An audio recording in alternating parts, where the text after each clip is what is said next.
Happy Monday. I hope everybody enjoyed watching quarterbacks play this weekend. It was a really good weekend of football in spite of the fact that a lot of the major teams in college did not play, and some of the fans of some NFL teams had to kind of wait for their teams to get off the bye week and so forth.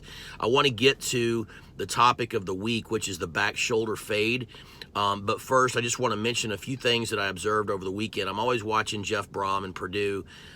They've had Rondale Moore out. They've had kind of a rough season, but Breeze went up there and spoke to them before the game, and I felt like Plummer had a really good game. I felt like Purdue really could potentially have turned their season around and might be headed for a bowl later on with a big home win against Nebraska.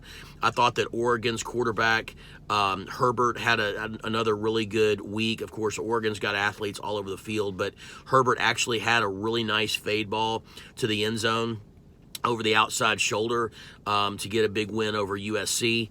I thought that Utah and Washington was a good game. The quarterbacks in that game actually were not that great. I thought the Utah quarterback is a really good athlete. He's not quite as much of a passer.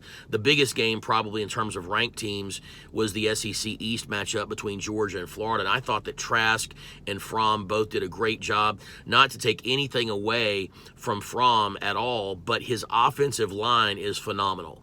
His offensive line actually gave an example of the exception of what I talked about last week. So many quarterbacks don't do a good job of pre-snap reading and getting prepared for blitzes and getting the ball out quickly. Fromm, frankly, didn't have to. He did big 5-7 step drops. The Florida defense threw all sorts of stunts and blitzes, and Georgia's offensive line did a phenomenal job protecting him. And there is no quarterback at any level that is not going to have a chance to look a whole lot better when he's got great protection. So kudos to Fromm, kudos to Smart, and kudos to the offensive coordinator. I think his name's Conley. He's the guy that came from Florida State with Winston, and he was also at Miami when Brad Kaya was a freshman, I believe, but they did a really good job preparing for Florida and really looked good.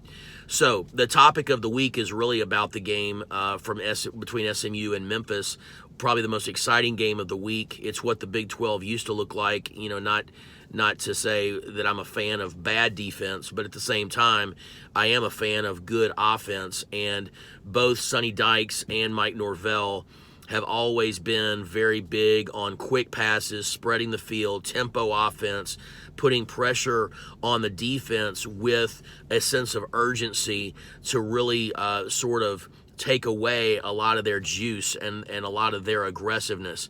And this game was no exception. I thought both quarterbacks did a really good job. There's Brady White, who I think transferred in from Arizona State for Memphis, and then also Shane Buechele, who of course was at Texas and has been throwing the ball all over the field all year with SMU. They came in undefeated, and Memphis got a big win. And it really boiled down to Memphis's ability to get the ball out quickly. Memphis had a lot of playmakers, and they just found a way to get the ball to open receivers. I thought Memphis did a good job.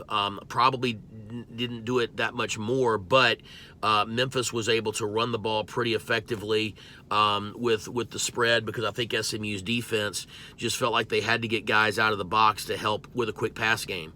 But the back shoulder fade, a quick pass over the outside shoulder with medium air thrown at about under 25 yards is so much more effective. And I thought White did a really good job of that.